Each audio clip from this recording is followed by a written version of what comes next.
Bismillahirrahmanirrahim. Assalamualaikum warahmatullahi wabarakatuh. How are you today, student? Alhamdulillah, mudah-mudahan kita semuanya senantiasa dalam keadaan sehat.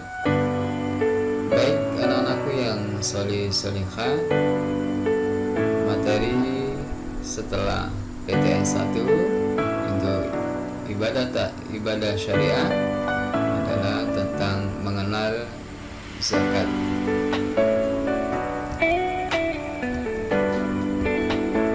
Pengertian zakat. Zakat menurut bahasa artinya bertambah atau bersih, bertambah keberkahannya dan bersih harta kita. Sedangkan menurut istilah, zakat adalah kadar harta yang tertentu diberikan kepada yang berhak menerimanya dengan beberapa syarat yang semata-mata mengharap dan mencari ridha Allah. Selanjutnya hukum dan dalilnya. Hukum bayar zakat adalah wajib sesuai dengan firman Allah,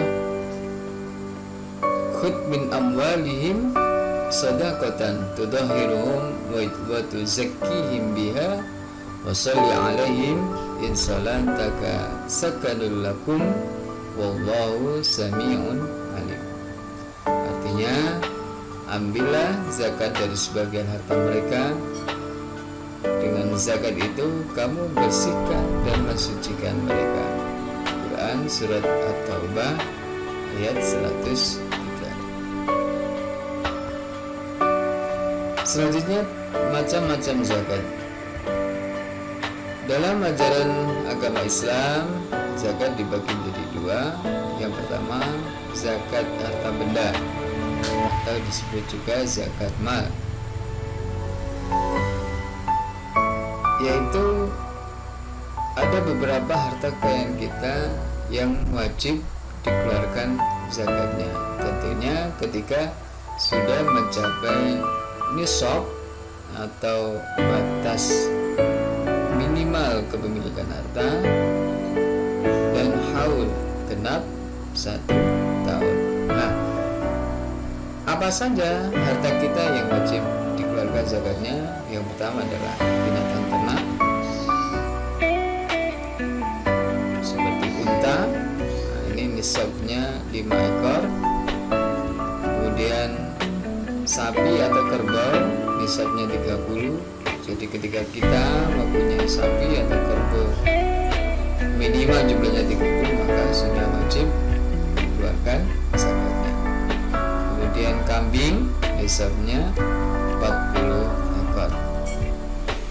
Kemudian barang selanjutnya yang wajib dikeluarkan zakatnya adalah barang tambang, yaitu emas dan perak.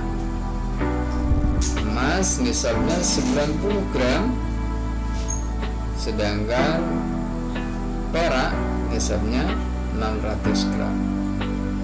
Kemudian zakatnya berapa? Masing-masing adalah 2,5% dari emas dan perak kita yang sudah melebihi nisabnya. Kemudian ada tumbuh-tumbuhan. Nah, tumbuh-tumbuhan seperti apa yang wajib dizakati? Ya, ini tumbuhan yang tidak merambat, misalkan padi, jagung, gandum, kurma, anggur, dan lain-lain. Adapun nisabnya adalah 5 wasak atau setara dengan 650 kg tanpa haul. Apa? Karena ketika panen, jadi tidak harus menunggu 1 tahun. Nah, tumbuh-tumbuhan yang dibiayai pengairannya, ini zakatnya adalah 5%. Biasanya irigasi, ada pembiayaan dalam airnya, ini 5%. Sedangkan tumbuh-tumbuhan yang tanpa dibiayai atau biasanya tak ada hujan, ini sebesar 10%. Nah, ini waktu mengeluarkan zakat tumbuhan ialah ketika panen, tidak menunggu haul. Selanjutnya adalah harta perniagaan atau perdagangan. Berapa ini minimalnya? Adalah senilai atau setara dengan nisabnya emas, yakni 90 gram emas, kemudian sama wajib dizakati 2,5%.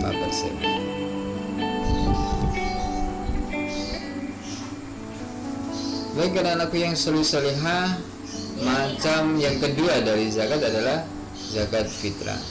Apa zakat fitrah itu? Zakat yang diwajibkan bagi setiap muslim yang diberikan atau yang dikeluarkan sebelum pelaksanaan sholat Idul Fitri. Benda yang dizakatkan, dengan apa kita mengeluarkan zakat fitrah? Yaitu dengan makanan pokok. Kalau kita adalah nasi, maka beras yang kita keluarkan zakatnya itu sebesar 2,5 kg. Namun boleh juga berupa uang seharga beras tersebut. Kemudian waktu bayar zakat fitrah adalah mulai terbenam matahari pada hari raya Idul Fitri sampai sebelum pelaksanaan sholat Idul Fitri.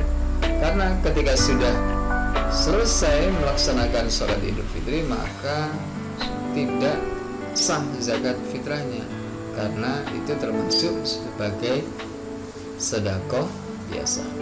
Kemudian hukum zakat fitrah adalah wajib bagi semua umat Islam yang mampu. Selanjutnya adalah golongan yang berhak menerima zakat atau mustahik zakat. Ini ada 8 golongan, sebagaimana yang disebutkan dalam Al-Quran surat At-Taubah ayat 60. Sesungguhnya sedekah atau dalam hal ini sedekah wajib itu zakat itu untuk orang-orang fakir, miskin, orang-orang yang menjadi ambil zakat, panitia zakat, kemudian orang-orang yang mu'alaf, hamba sahaya atau budak pada zaman dulu, orang yang terlibat dalam hutang piutang. Ini dalam rangka hutangnya adalah untuk memenuhi kebutuhan hidup, untuk makan dan minum. Kemudian kepada orang yang berjuang di jalan Allah, dan yang terakhir musafir, orang yang dalam perjalanan jauh yang kehabisan bekal. Selanjutnya adalah hikmah zakat. Apa saja yang terkandung atau hikmahnya apa dalam ibadah zakat ini? Yang pertama adalah menanamkan rasa kasih sayang sesama umat manusia, kemudian menghilangkan rasa kikir dan mementingkan diri sendiri. Yang ketiga, membantu fakir miskin agar mereka mampu melaksanakan kewajiban-kewajibannya kepada Allah. Dan yang terakhir, sebagai ungkapan rasa syukur atas nikmat dan karunia Allah. Terima kasih. Demikian tadi anak-anakku materi tentang zakat. Mudah-mudahan bisa dipahami. Kalau perlu diulang-ulang kembali videonya, atau bisa juga dengan membaca